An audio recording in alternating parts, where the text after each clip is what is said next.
El siguiente programa es presentado y producido por Senda.fm para CTN Internacional.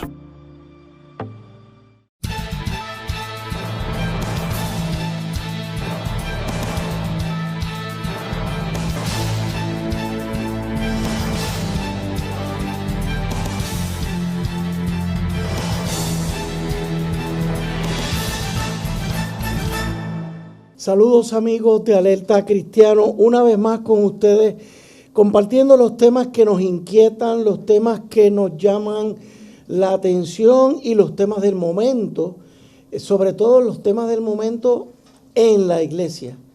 Entre nosotros los cristianos se dan unas situaciones que nos retan, que nos en ocasiones nos hacen preocuparnos, es como una carga que tenemos sobre nosotros.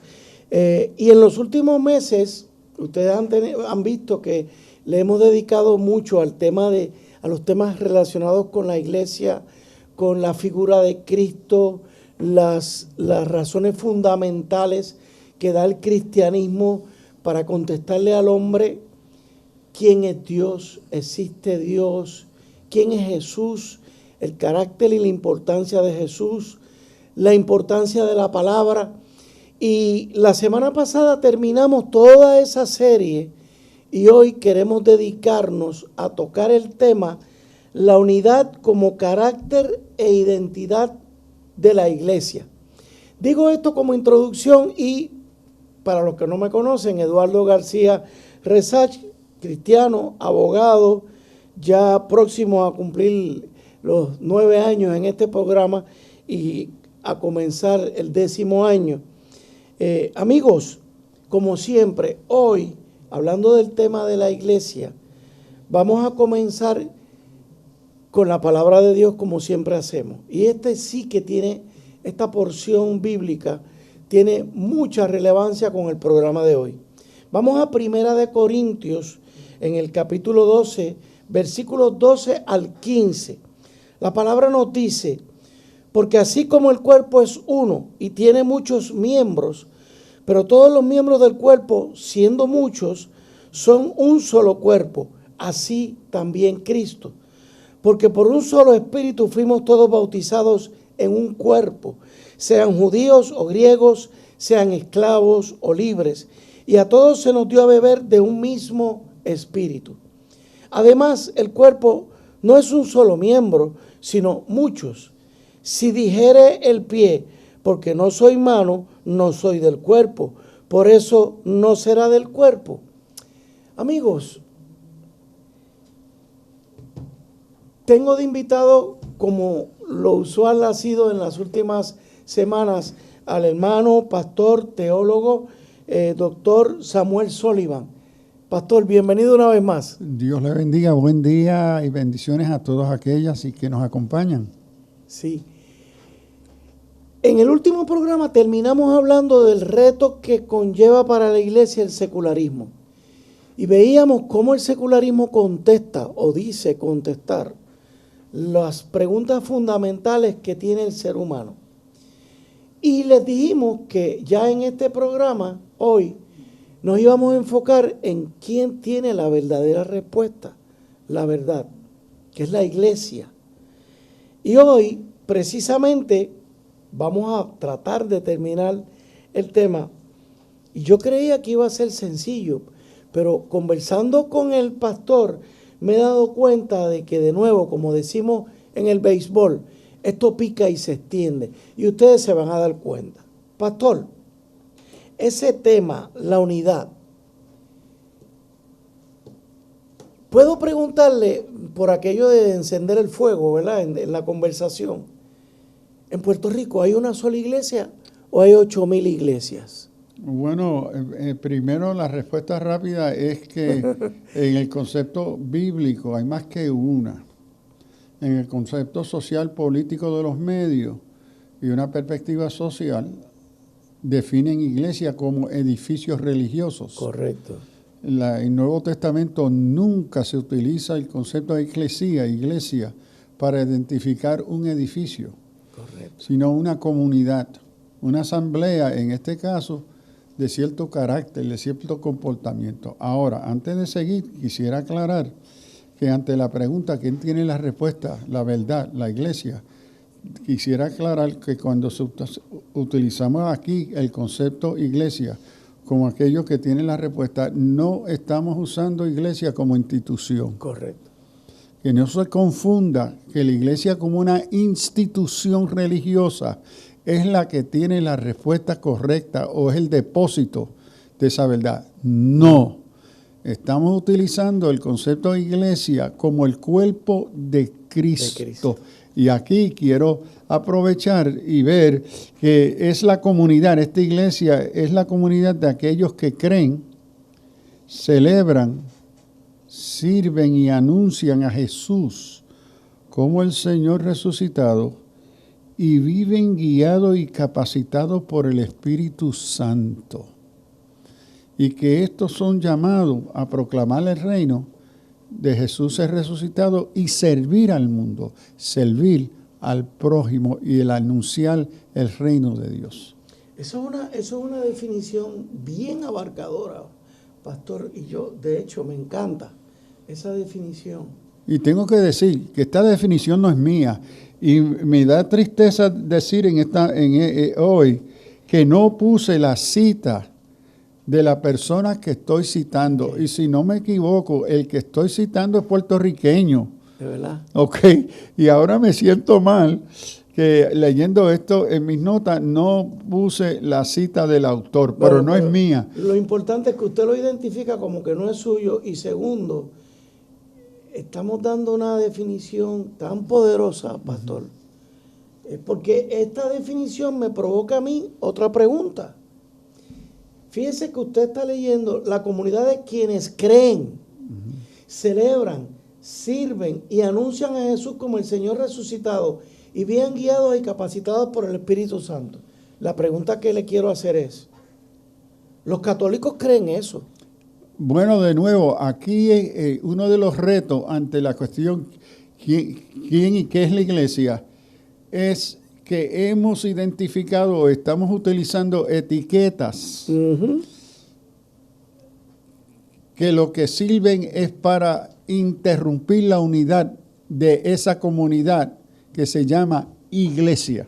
Por eso, dije católico, pero detrás le iba a decir, los evangélicos creemos eso, los pentecostales creen eso, los bautistas creen eso, presbiterianos, pero están esparcidos por el mundo entero en distintas instituciones religiosas. Exacto, y esa identificar institucional, esa identificación, lo que hace es separarnos. Eso. ¿Ve? Porque lo que quiere resaltar es nuestro distintivo, es decir, ¿qué me separa de mi hermano? En vez de enfocarse en qué es aquello que nos une. Correcto. ¿Ve? Y entonces, esto es una unidad.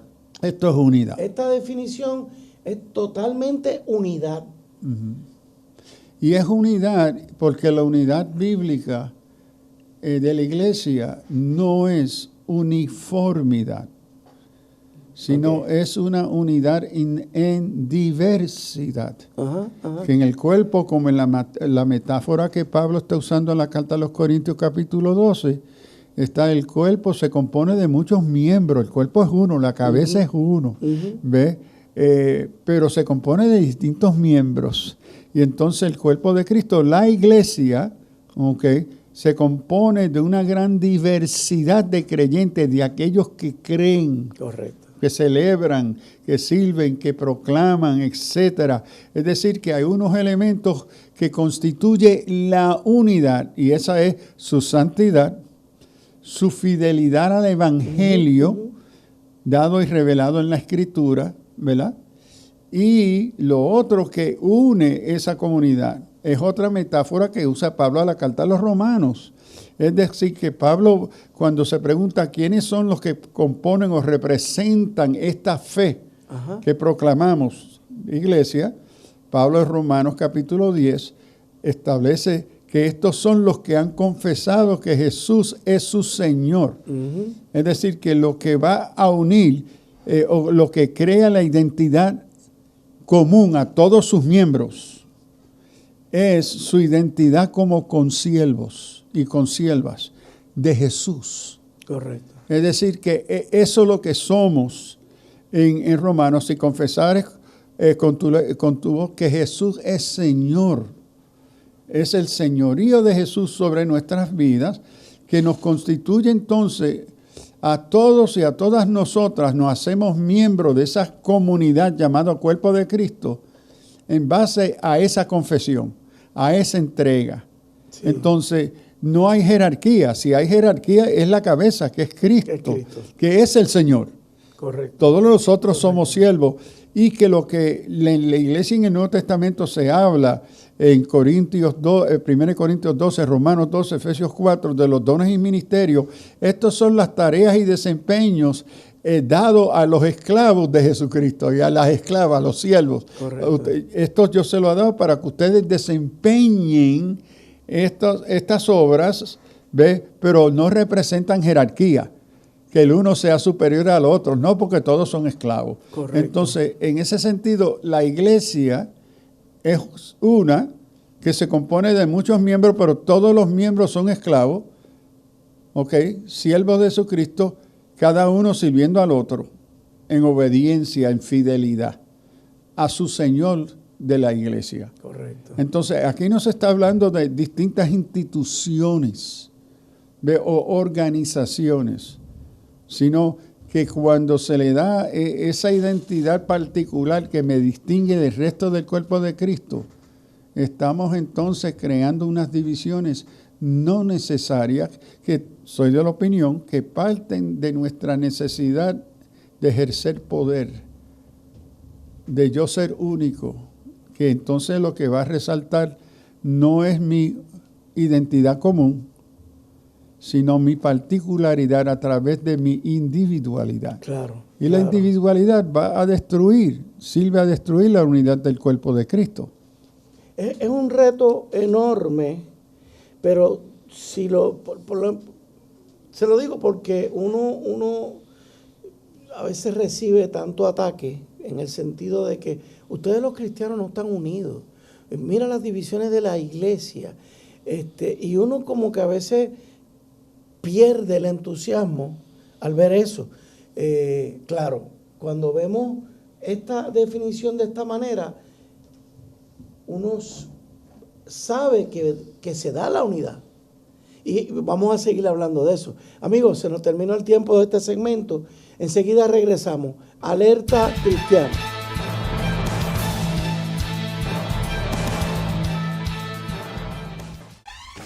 La mayor selección de música cristiana.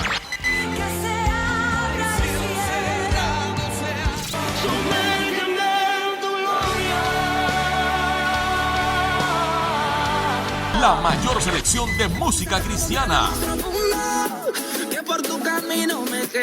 24 horas la tienes aquí en Senda FM. Sonido que levanta y restaura.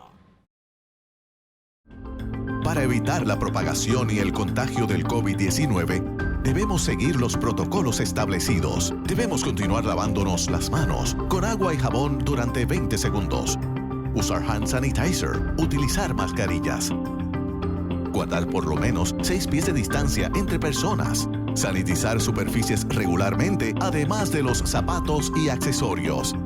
Hazlo por tu bien y el de tu familia.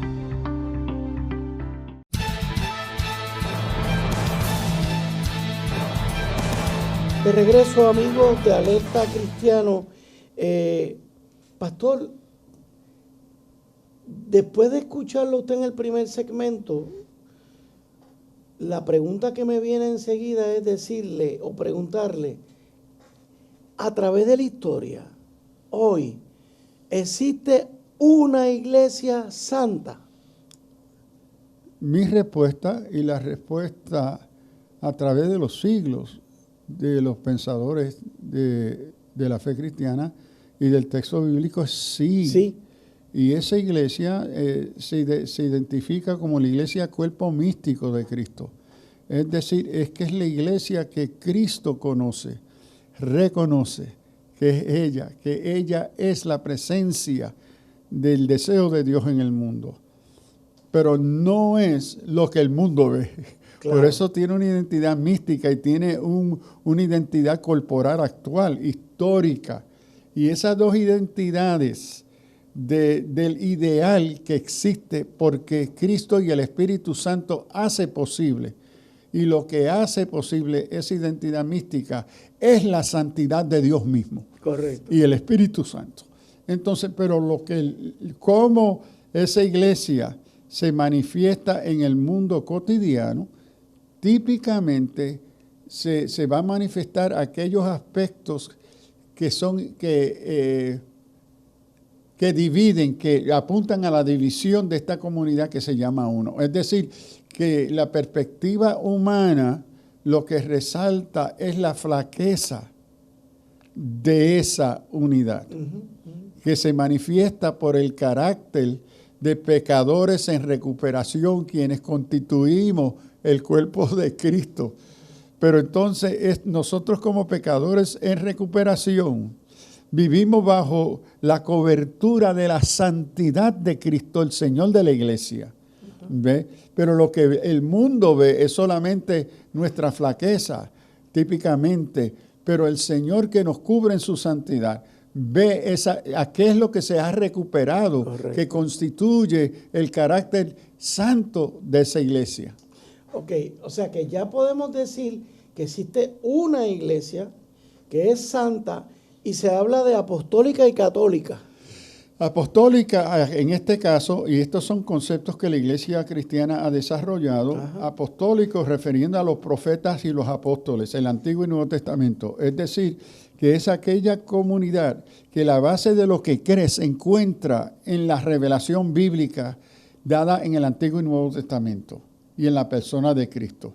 Que eso que no es simplemente creer cual cosa, sino que lo que une, lo que creemos, que informa lo que debemos ser y hacer, son el texto sagrado de Antiguo y Nuevo Testamento.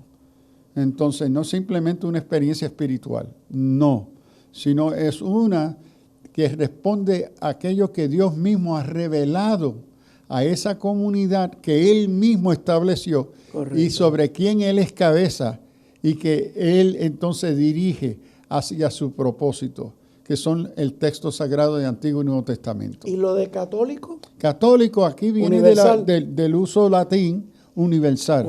Que la iglesia no solamente es una, no solamente es santa, no solamente es apostólica, sino es católica porque es la iglesia donde quiera que se encuentre en el mundo. En el mundo. Que la iglesia cristiana no es una comunidad solamente de un pueblo, de una nación, ¿ves?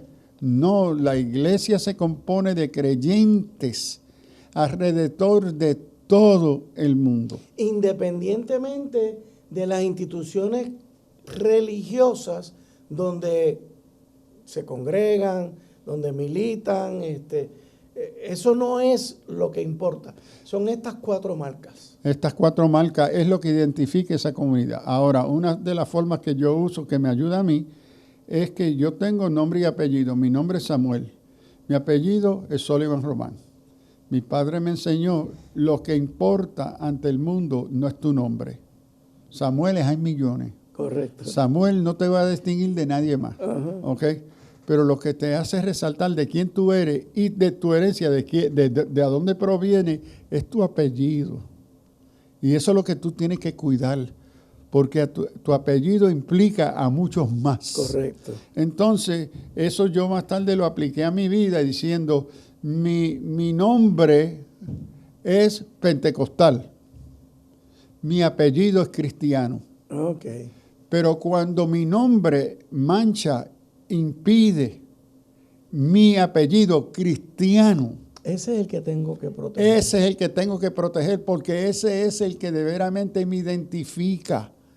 No es mi nombre, es mi apellido. No es el que yo sea católico o evangélico. Exacto, es que yo sea cristiano. Ese fuera el nombre. Porque yo puedo ser católico, pentecostal, bautista, presbiteriano y no ser cristiano. ¿Ves? Entonces, lo que me identifica es mi nombre, que es cristianos. Por eso que Jesús es mi Señor, es la confesión común, el bautismo común. que todo creyente participa en una sola fe, un solo Señor, un solo bautismo. ¿Ve? Eso es lo que constituye nuestra identidad como cristianos, cuerpo de la iglesia con mayúscula, cuerpo de Cristo. O sea que podemos seguir haciendo deducciones de lo que estamos conversando, de que ahora mismo en el mundo la iglesia está esparramada y hay miles de evangélicos, de pentecostales, de católicos, De cristianos. Que forman parte de esa iglesia santa. Sí, y que es cristianos con mayúscula, no cristianos culturales. Correcto. No sociales o políticos, sino cristianos con mayúscula, que aquellos que en su confesión y su vida cotidiana viven por el poder del Espíritu Santo ante la exigencia y dirección y el poder de la palabra. Ok. Entonces,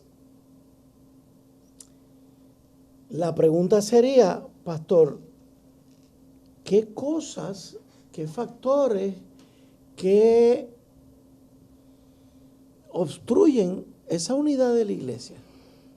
O sea, estamos divididos en instituciones que se definen por nacionalismo, por cuestiones políticas, de poder, culturales, Sí. Raciales. Ahora mismo no puedo evitar pensar en los hermanos cristianos ortodoxos rusos que están Ahora mismo de una iglesia sufriendo.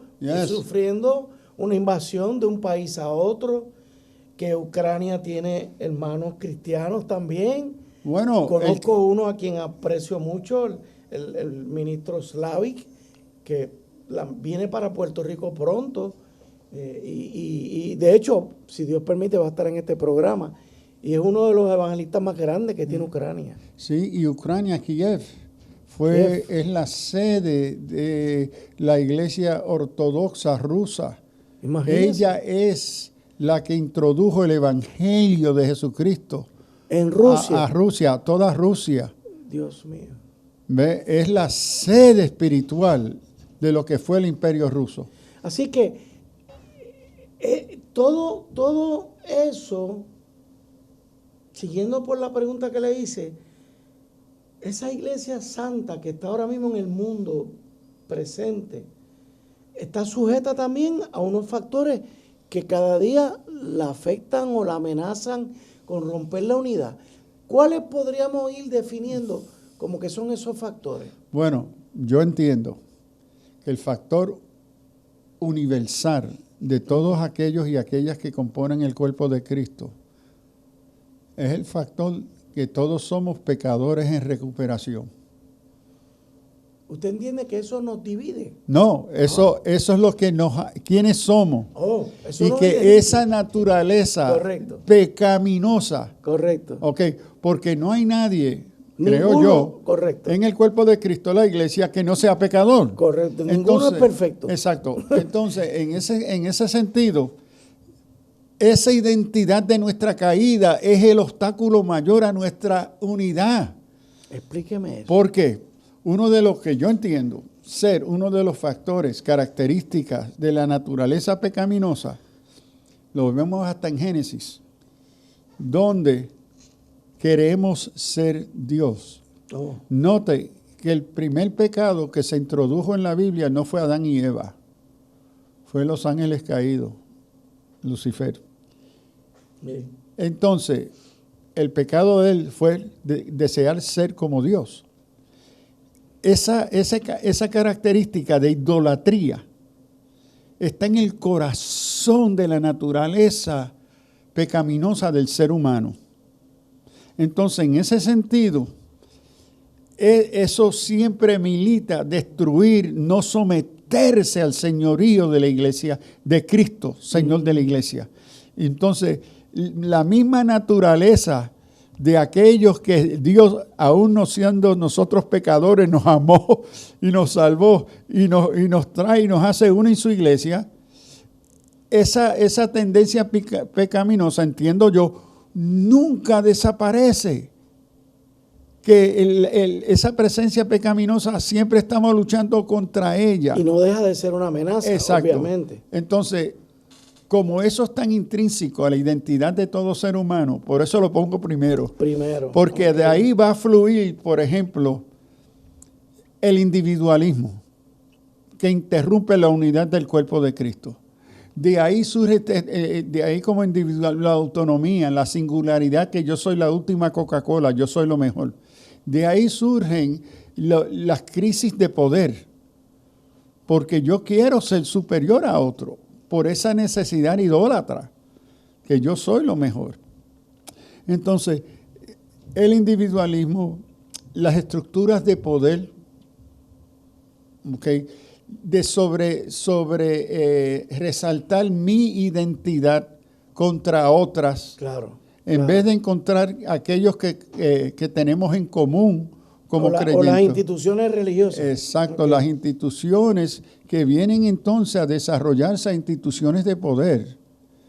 Y se han hecho varios estudios, tanto teológicos como en estudios de las religiones y de la sociología, donde estas instituciones se apartan de su identidad como iglesia, okay, porque asumen un carácter de institución que es anti-iglesia, es anti-unidad. Vamos a esos detalles en el próximo segmento, pastor, pero también me permite añadir lo que tanto usted y yo hemos hablado aquí en el mundo moderno, la cuestión de la verdad relativa. Yes, muy fundamental, okay, el elemento de verdad. Entonces, amigos, aquí estamos introduciendo las últimas dos partes del programa, donde vamos a tratar de hablar un poquito sobre estos factores que atentan contra la unidad de la iglesia. Hacemos una pausa, alerta cristiana.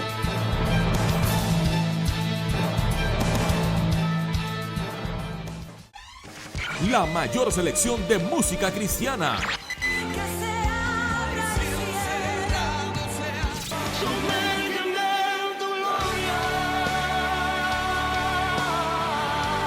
La mayor selección de música cristiana.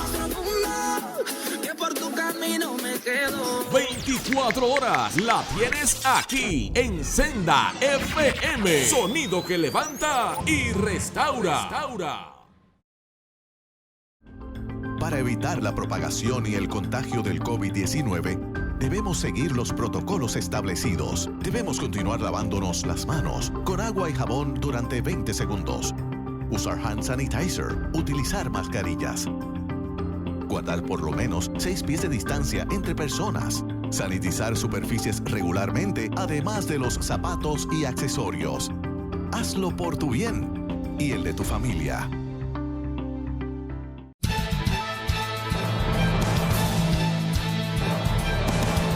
De regreso con ustedes, amigos de Alerta Cristiano. Vamos a meterle mano al tema de las obstrucciones a la unidad, de lo que impide en muchas ocasiones la unidad de la iglesia. Sabemos que es una, que es santa, que es apostólica y que es católica en el sentido universal. Pero, como comencé el programa hablando, ustedes los cristianos están tan divididos y tienen tantas diferencias, pero ya el pastor Sullivan nos ha dicho que existe una iglesia santa, católica, apostólica, universal, que es una y que está en el mundo ahora mismo. Ahora, donde quiera vemos estos factores que el pastor terminó hablándonos. Vamos a empezar por el individualismo, pastor. Bueno, cuando se nos acusan que ustedes están divididos, a lo que se nos está acusando, ustedes son reflejos de quiénes somos nosotros. Y no se equivocan. Correcto. Es decir, ¿qué es lo que se refleja la identidad moderna, posmoderna? El pluralismo, el individualismo, la autonomía, el self, el yo. Es decir, vivimos en un momento de la historia moderna, posmoderna, que se marca por la fragmentación de la comunidad, de la familia, la fragmentación del mismo ser uno. Entonces, cuando miran la iglesia, el escándalo es que los que están viendo en un espejo, se están viendo ellos mismos. Es decir, la sociedad ve en esto que ellos esperan que sea algo distinto, porque eso es lo que predicamos, Correcto. que como creyentes, iglesias, somos llamados a hacer algo distinto, pero lo que encuentran es poca diferencia. Y parte de esa diferencia que no ven es que hemos adquirido valores como una comunidad cristiana, valores seculares, como el individualismo, la autonomía, ¿ok? Entonces, aunque se habla de pluralismo, ¿ok? El pluralismo es importante, la diversidad, pero es pluralismo enmarcado por el individualismo. Correcto. No es pluralismo en unidad, no es diversidad en unidad, es pluralismo en diversidad. La iglesia es diversa. Exacto, pero esa diversidad se manifiesta y requiere mantenerse dentro de la unidad, de la singularidad de la verdad de Cristo, sus propósitos. Pero en la sociedad nosotros como comunidad creyente que estamos predicando amor, unidad, lo que muchas veces hemos ingerido, hemos aceptado supuestos que destruyen esas aseveraciones cristianas, entre ellas el individualismo, la autonomía del individuo, y como en tantas ocasiones he dicho, tenemos hasta un corito nacional cristiano que cantamos, yo no sé a lo que tú viniste, pero yo vine a adorar a Dios. Y lo que estamos diciendo, a mí no me interesa usted que está a mi lado aquí en este tiempo de adoración. Yo estoy claro por qué yo estoy aquí. Ahí tiene una manifestación del individualismo. Es radical. La adoración. Exacto. Háblenos algo sobre eso, pastor. Eso es lo más triste. Yo soy de la opinión que en muchas ocasiones aquellos que se pretende llamarse adoración cristiana no tienen nada o poco de adoración. Es un conjunto de llaneros solitarios, individuos que se han reunido en un edificio para un acto religioso, a donde cada uno viene con su propia agenda.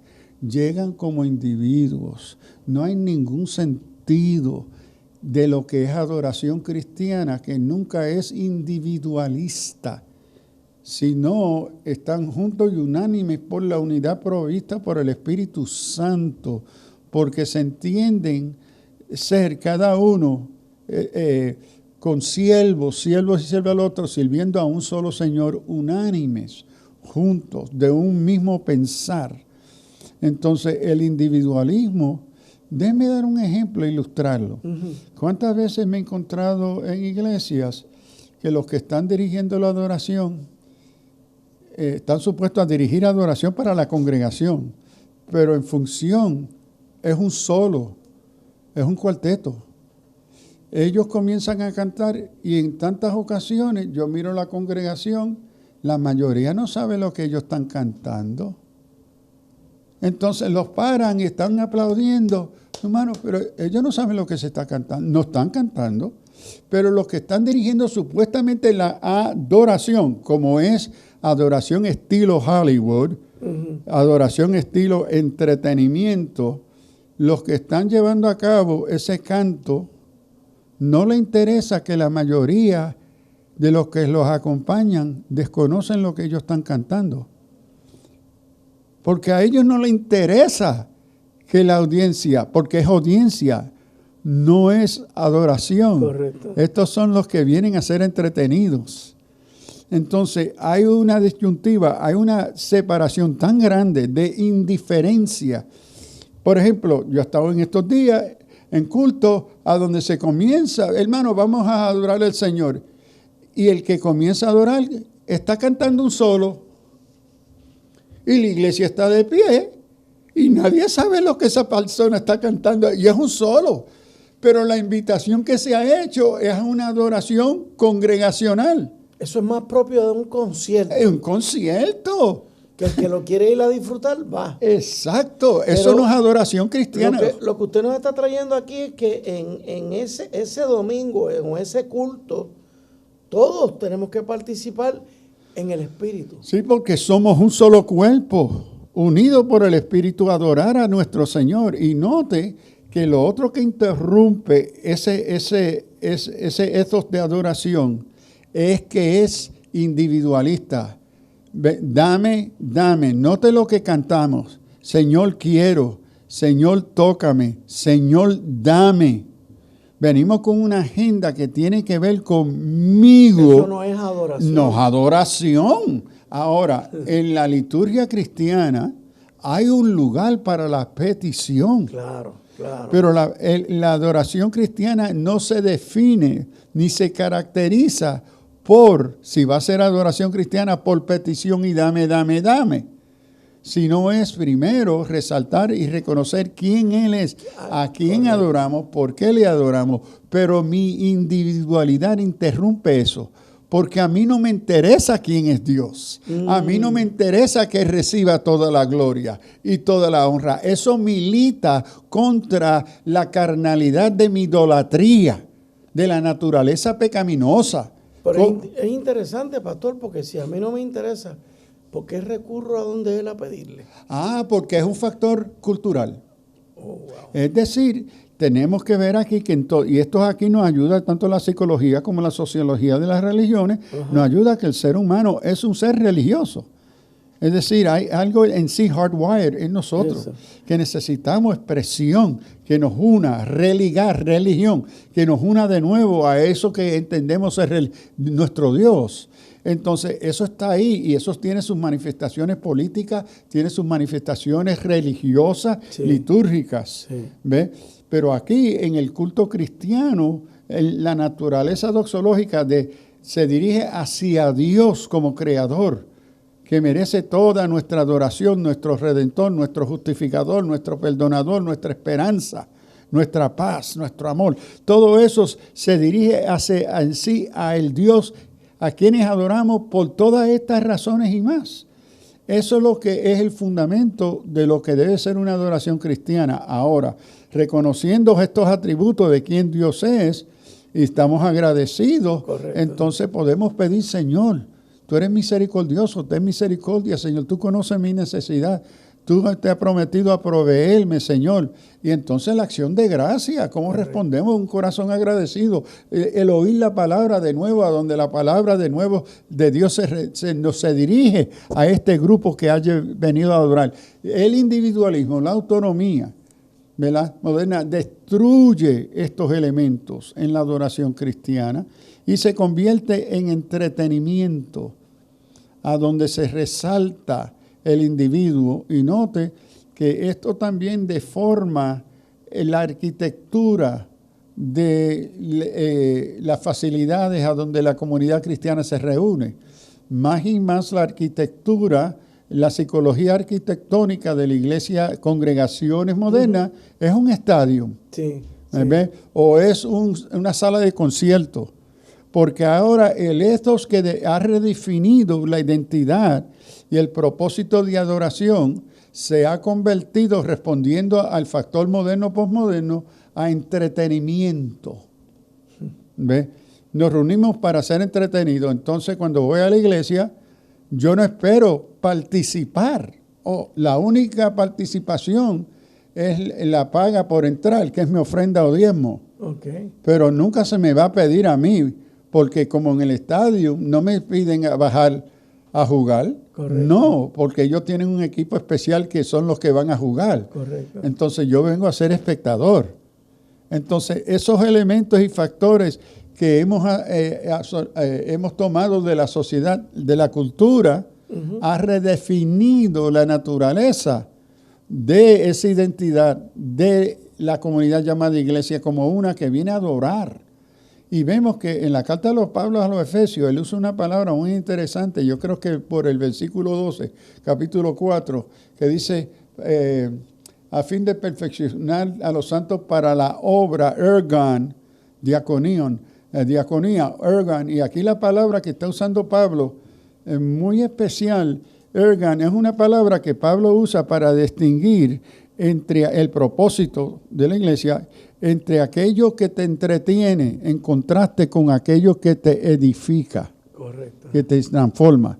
Porque Pablo, me parece, está bregando con especialmente gentiles, que ahora son cristianos, que vienen de una cultura grecorromana, del coliseo y del teatro, que cuando son llamados a eclesía, asamblea, que es la palabra griega, Esa asamblea es para entretenimiento, el coliseo o el teatro.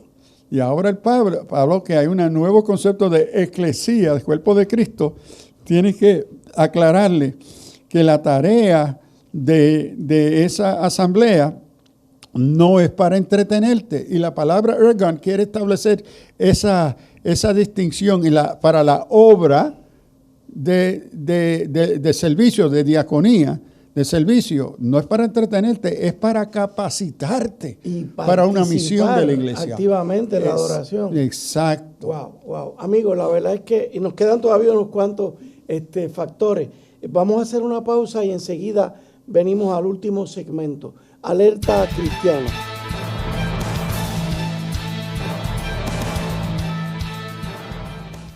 Busca CTNI en YouTube y sé uno de los miles que se han suscrito para disfrutar on demand de la gran variedad de programas diseñados para ti. Suscríbete al canal de YouTube de CTN Internacional. Para evitar la propagación y el contagio del COVID-19, debemos seguir los protocolos establecidos. Debemos continuar lavándonos las manos con agua y jabón durante 20 segundos. Usar hand sanitizer, utilizar mascarillas.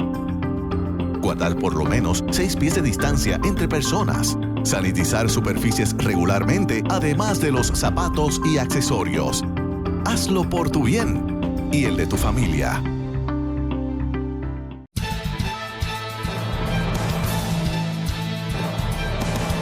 De regreso, amigos de Alerta Cristiano, ya en el cuarto segmento. Como habrán podido apreciar, amigos, existe esa iglesia, está en el mundo entero. No necesariamente la vemos específicamente en una institución religiosa particular. Y lo digo porque precisamente quiero que el pastor toque ese punto con el asunto también del poder, como factores que amenazan la unidad de la iglesia. Sí, creo que una de las tendencias de nuestra naturaleza caída, que el Señor procura redimir, sanar, transformar, es nuestra tendencia hacia el poder. Y si algo históricamente se ha manifestado contra el testimonio de la iglesia en el mundo, ha sido el ejercicio de poder. Que hemos confundido el ejercicio del poder de instituciones como la expresión del poder del Espíritu Santo. Y cuando la comunidad llamada iglesia entiende que la solución y el éxito de su misión se encuentra en su ejercicio de poder, entonces desplaza el verdadero poder que viene del poder del Espíritu Santo, correcto, dado a la iglesia para desempeñar su misión. Y muchas veces se ha confundido el poder de la institución con el poder del Espíritu Santo.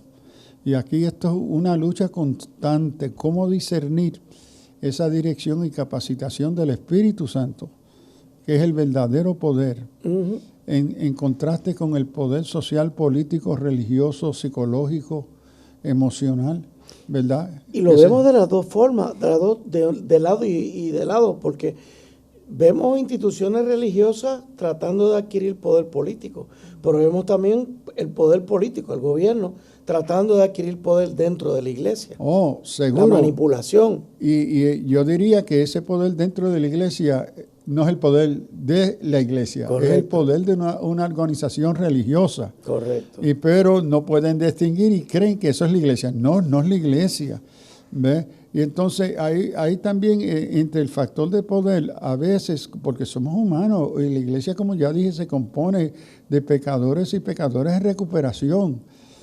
A veces olvidamos que queremos pelear la lucha o responder con el mismo poder que la sociedad pelea. Correcto. ¿Ve?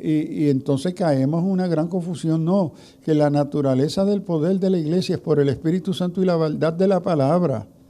Y que eso en muchas ocasiones no tiene resultados como los esperamos, porque el criterio del éxito es el poder definido por la sociedad, no por el Evangelio.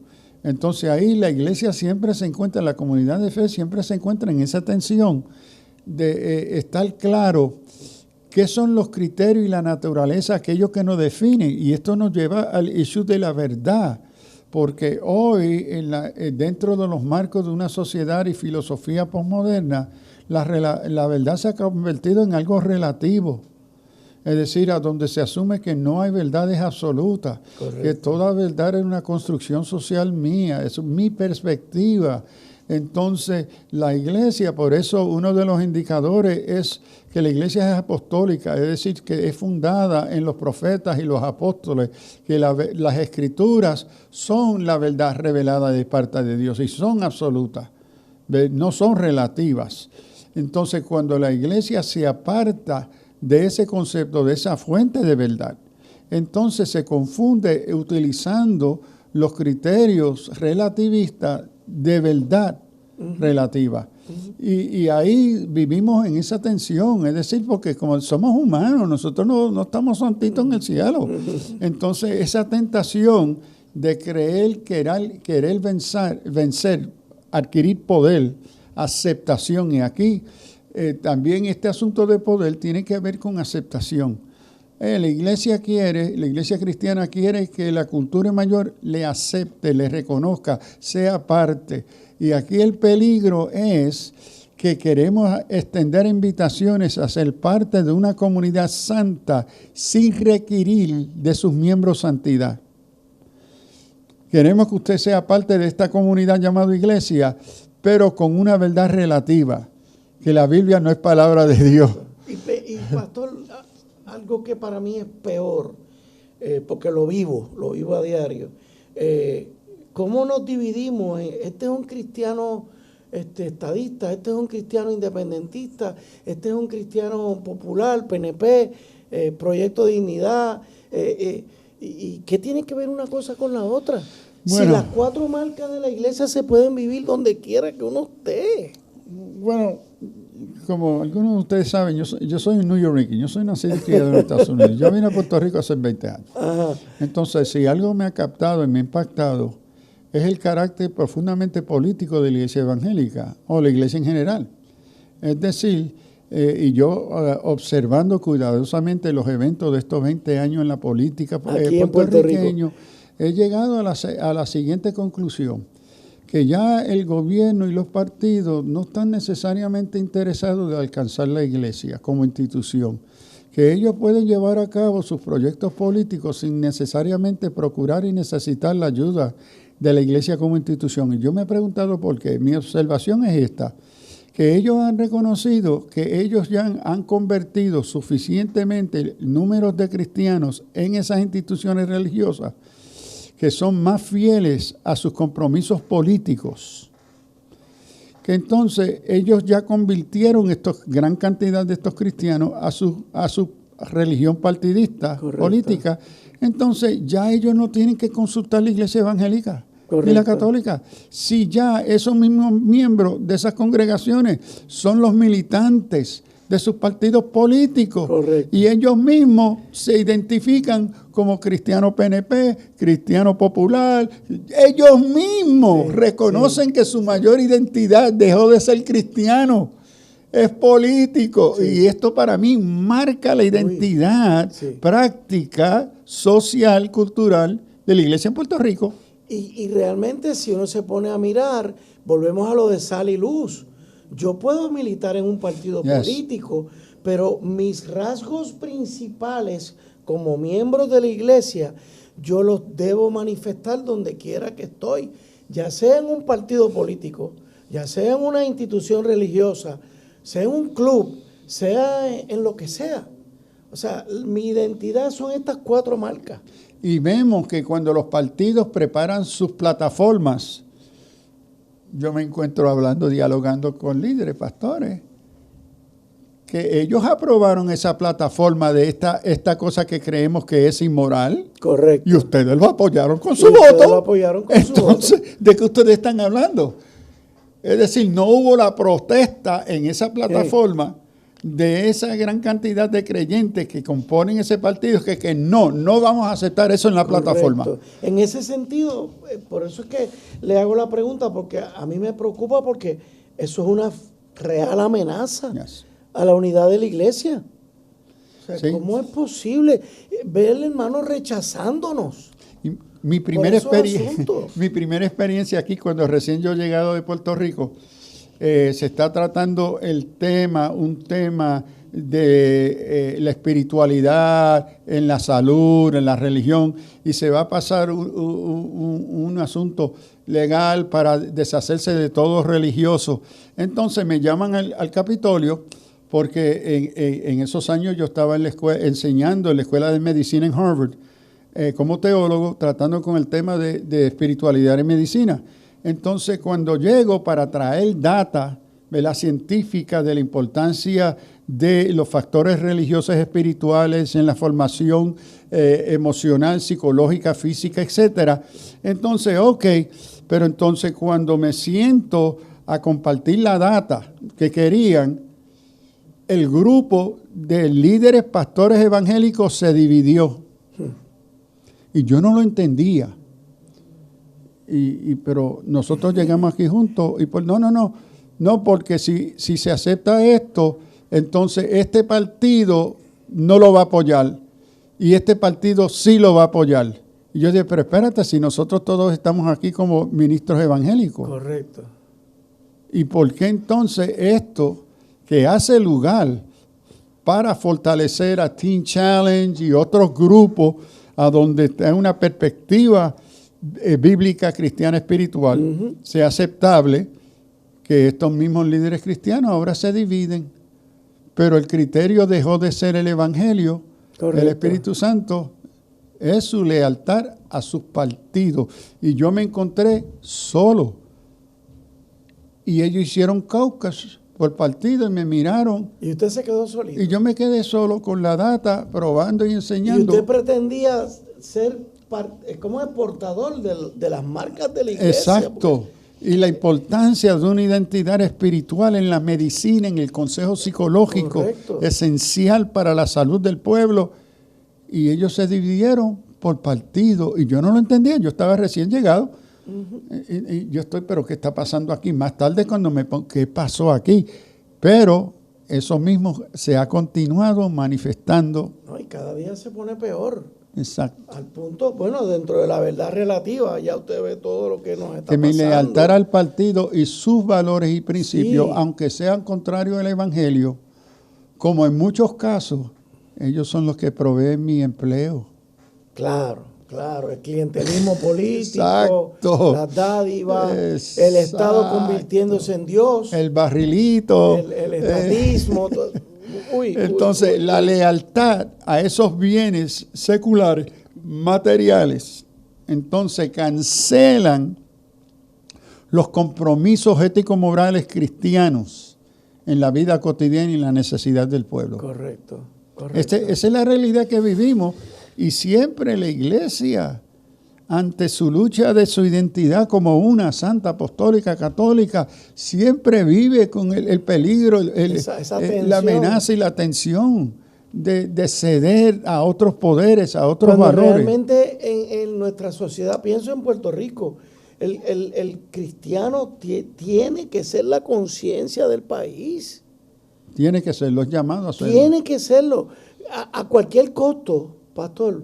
Porque si yo estoy, y la gente sabe que yo milito en un partido, pero si ese partido hace algo en donde yo veo afectada mi testimonio, yo me levanto y me voy.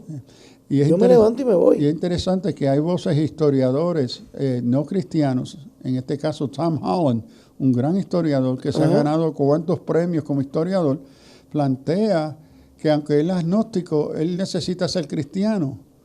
Y él dice, ¿por qué? Porque él dice que cuando analizo la historia de las civilizaciones, lo único que ha servido como base ética moral, correcto, para dirigir y sostener la dignidad y la moral de un pueblo es la cristiandad. Correcto. Entonces dice, yo soy agnóstico, pero por mis valores yo necesito pelear por los fundamentos cristianos. Sí.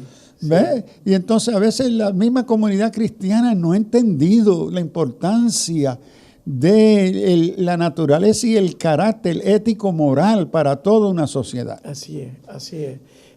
Pastor, yo quiero que usted cierre esta serie de programas dándonos alguna idea de qué esperanza tenemos, de, como yo le decía a usted, bueno, si Cristo viene ahora a buscarnos a todos, ¿a quiénes se lleva? Se va a llevar a esta iglesia, ¿no? Sí. Santa, apostólica, católica, una. Pero Sí. ¿cuántos se van? Ahora, el único que conoce y tiene respuesta a eso es nuestro Señor por misericordia, porque creo que somos salvos por gracia, Sí. no porque hemos ya llegado a la santidad que se espera, sino por la misericordia de nuestro Señor. Por eso Pablo, escribiendo a la iglesia de los Efesios, escribe en el capítulo 4, a fin de perfeccionar a los santos para la obra del ministerio, para la edificación del cuerpo de Cristo, hasta que todos lleguemos a la unidad de la fe y del conocimiento del Hijo de Dios, a un varón perfecto, a la medida de la estatura de la plenitud de Cristo, para que ya no seamos niños fluctuantes, llevados por doquiera de todo viento de doctrina, por estratagema de hombres, que para engañar emplean con astucia las altimañas del error, sino que siguiendo la verdad en amor, crezcamos en todo aquel que es la cabeza, esto es Cristo, de quien todo el cuerpo, bien concertado y unido entre sí, por todas las coyunturas que se ayudan mutuamente, según la actividad propia de cada miembro, recibe su crecimiento para ir edificándose en amor.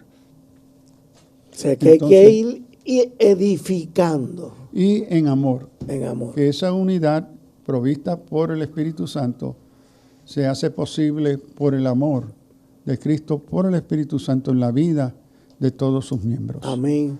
Pastor, le doy gracias por la serie de programas. Usted ha estado viniendo corridito un montón de semanas ya. Y amigos, les adelanto, él va a seguir viniendo, pero como antes venía una vez al mes, probablemente. Y hay unos temas por ahí interesantes que estamos fraguando, como decimos. Así que gracias, pastor. Amigos, que Dios les bendiga mucho.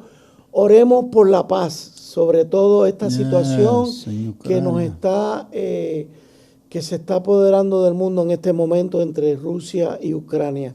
Que el Señor nos acompañe en este momento y que el Señor ponga su mano en ese lugar y que esto termine, que no lleguemos a los extremos donde amenaza llegar la cosa. Que Dios les bendiga, amigos. Alerta Cristiano. El pasado programa fue presentado y producido por Senda.fm para CTN Internacional.